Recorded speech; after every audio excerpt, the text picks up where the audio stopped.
for the field goal, but he's fourth of the day. Just last Christmas, he signed with the Michigan Panthers in the UFL, the United Football League.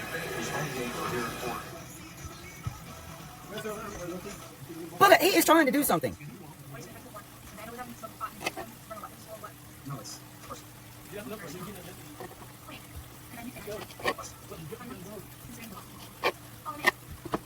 Gather round, let the good times roll. Home cooking magic, it feeds the soul. From pies to stews, every bite's a delight. At Misty's Pleasures, everything feels right. Oh, am I standing in the right spot? I gotta stand in the right spot, y'all. I gotta get my mop right there real quick. All right, y'all. Welcome back to Misty's Pleasures of Life and good home cooking, good home Southern cooking and baking. But y'all, I just got done watching Star Wars all over again. I love Star Wars. But y'all, I am sharing my, when it's winter and you can't grill out because it's too cold, and like we just had 3 inches of snow, cast iron pan seared ribeye steaks. Y'all are going to like them so much. They're so good. You're going to really enjoy this recipe, I hope. These are pan seared steaks cooked Misty's way. All right, y'all, let's go ahead and get started. All right, y'all. So my husband went and picked up these steaks for me at Ingles. They're ribeyes. They were on a good sale. So what I'm getting ready to do now is I'm going to start prepping them for the pan searing. And I do both sides, but I don't think I record filming both sides. I might. I can't remember for sure. And this video is a little bit older. It was back in December when I made this meal, and I just haven't shared it yet.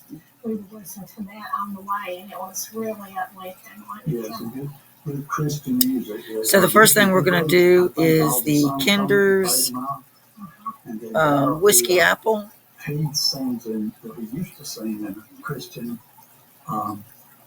I believe that's the whiskey apple. It might be Kinder's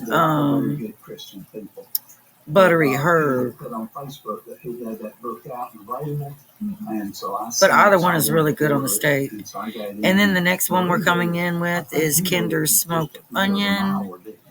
And on each of these seasonings, you just want to do about a tablespoon. And you'll see what we do after we get every seasoning on here. So next we're going to do a little bit of rosemary, probably about a teaspoon on each. You get used to these things, but that's one of the things that has really put I guess you'd call it. I hope y'all can't see hear the TV in the background. But now we're going to rub that into those steaks really, really well. You want to really get it rubbed into that meat. Really good. And we also don't cook these right away. I let them soak in those seasonings really well. And now I am flipping it over. And I believe on the flip side, I do salt and pepper. But we shall see, y'all. It's Mark 5:20. It says, I tell you that unless your righteousness surpasses. And before you start your seasoning, you do want to pat your steak with a napkin.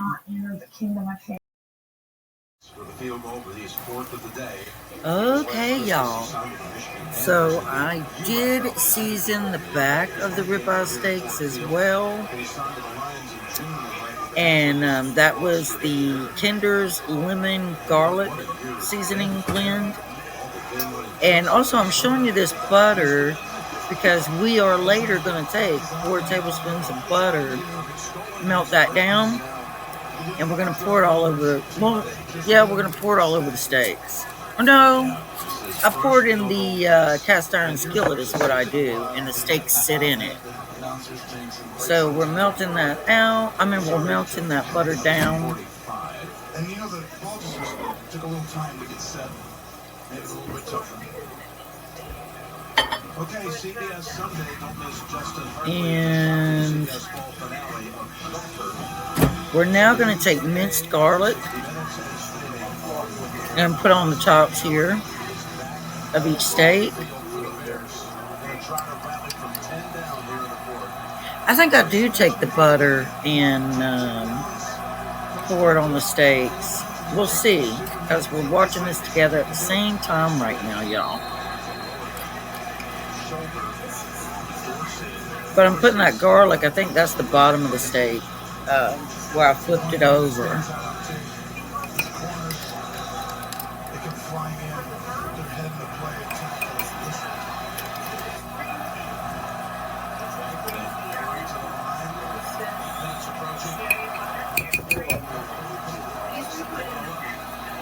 Yep, and I'm getting that butter, and we are going to pour that on the steaks. I think I pour half of it on these, and then when I get the other two steaks out of the next package, I pour the rest on those after we've seasoned everything.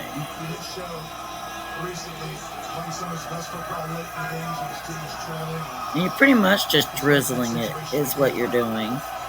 It might be some of the suggestions that I have for you. My top 10 things that I do with dogs that are overexcited or overaroused. It may sound a little bit like each of those pieces of advice, but it is very different. It's taking context and putting together. Now, my experience with overaroused dogs, I have coached and trained sport dogs, and guess what? A lot of the sport dogs. Can you pause that?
What are you doing? Provides a sense of stability and security for your dog.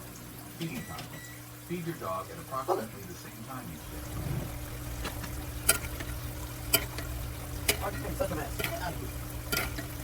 And for a coffee and drink, I'm not.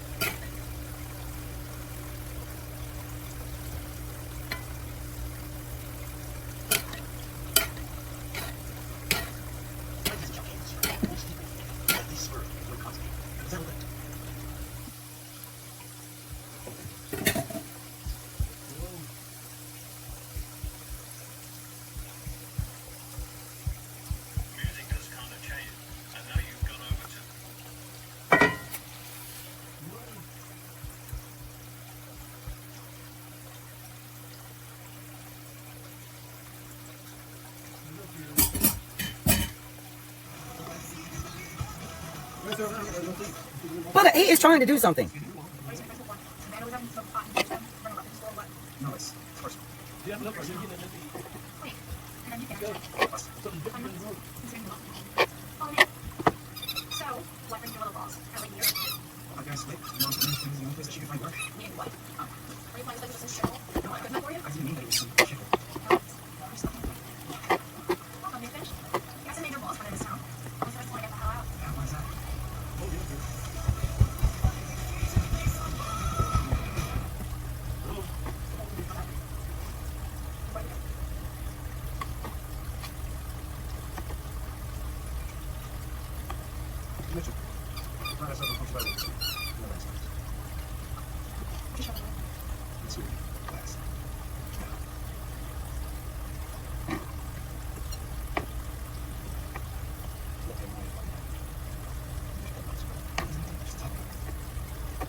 What you're putting in, all your hopes and efforts are all in vain. Who will pick you up when you've lost everything? Does it all become for granted with a wedding ring?